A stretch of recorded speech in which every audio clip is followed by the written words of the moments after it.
Hello guys, welcome. This is Deepika from MyTutorialRack.com. Now, in the previous tutorial, we understood that there are 4 different capabilities of AI. We can classify them. Some AI are good in doing certain things. Some AI are good in doing something else. So we have categorized them into 4 main categories. The number one was numeric prediction. The second one we had was robotic navigation. Then the third one was classification. And the fourth one we had was the natural language processing. So let's go ahead and dig deeper into these categories. So what comes under numeric prediction? So if you have to understand that, okay, if this customer is going to renew its subscription or not, then the other thing that can come under is what is going to be the price of this product. Is this pricing is good with the people? Is people are going to be comfortable buying the product at a particular price?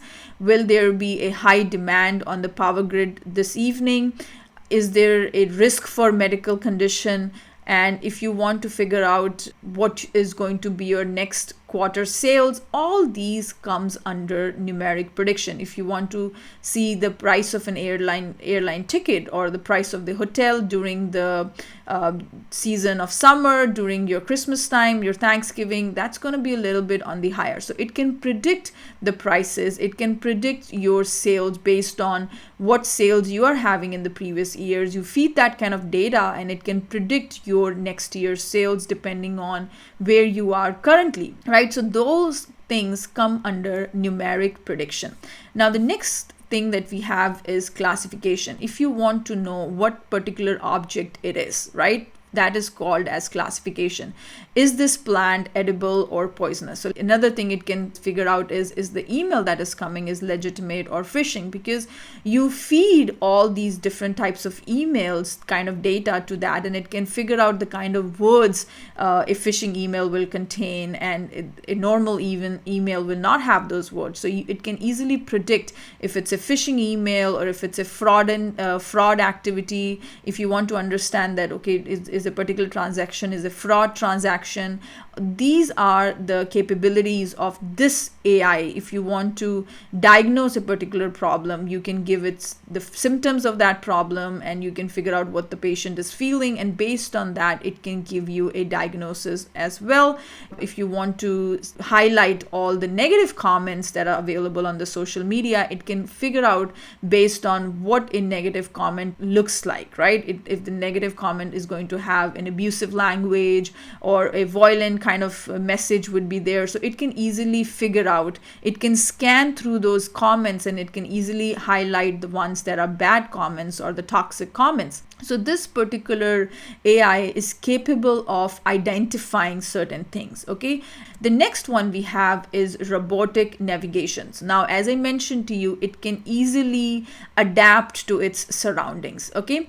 Or AI that can adapt to a changing environmental conditions have all sorts of real world applications. You know that any AI that can easily adapt.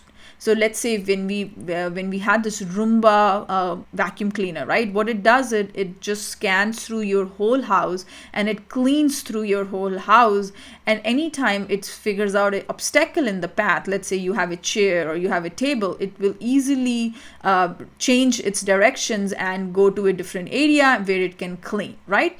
So that is an example of adaptive AI. Similarly, when you are driving the car in an auto drove mode, what happens is it is going to change the directions. It's going to increase the speed, decrease the speed based upon how the traffic looks like. It is going to apply brake if there is a car next to it. It's going to change the lanes. So all of that it can adapt to what the situation is. AI powered cars are already quite capable of keeping centered in a lane and following at a safe distance on the highway. So if you are driving a car like Tesla and you have driven it in the auto mode, then in that mode you pretty much don't have to do much. All you have to do is tell the destination and then it can drive itself. It will change the lane itself. It will basically, if you have to take an exit, it will take that exit. So all of this can be done itself by this AI powered cars. And similarly, you can have an AI robot in your demand demand supply chain. Like for example, in your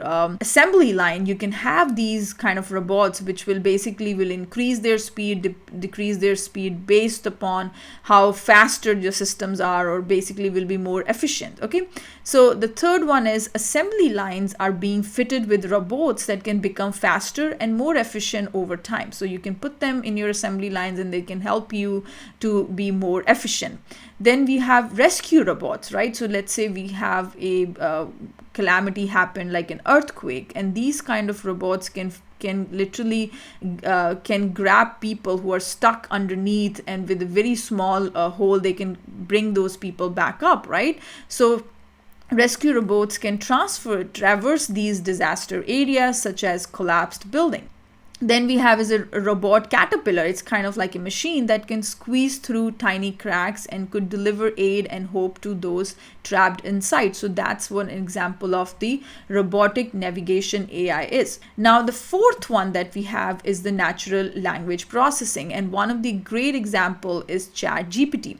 ChatGPT is one of the most capable AIs built to interpret everyday language and can act on it in some meaningful way. You can go to ChatGPT and you can say, write me an email to send it to my students and wishing them, let's say, happy Thanksgiving, and I can type that, and then ChatGPT will understand this language. I'm talking in a simple English language, and ChatGPT can understand it and will give me a very professional looking email that I can send it. Otherwise I have to write it myself and I have to check the grammars and all that, whereas ChatGPT, all you are going to give is, hey, write me an email that I can send to my students wishing them a happy new year. So it can give me those results, and it increases the efficiency as well as your productivity, and it understands my language. Alexa is another example where you can talk to Alexa. You can ask, hey, what time is it, or how the weather looks like today in the area, or play me some music. So all it can do, Alexa is another AI which understands the human language and give you the answer accordingly. Now, the natural language processing relies on an understanding of how words are used together, and that lets AI extract the intention behind the words. Sometimes the tone in which you are saying also matters. Even if you are saying the same thing, you are going to have a different tone, and based on the tone will have a different emotion, and that tone is also understandable by this natural language processing AIs. Okay, so these are the four main categories of the AI based on their capabilities, how good they are in doing something. And the four categories were natural language processing, robotic navigation, then we have is prediction, numeric prediction, and the fourth one we have is classification. So I hope this tutorial was good. We are going to continue the theory for some more time, and then we will jump into practical approaches. I'll see you in the next video, and thank you very much and have a wonderful rest of the day.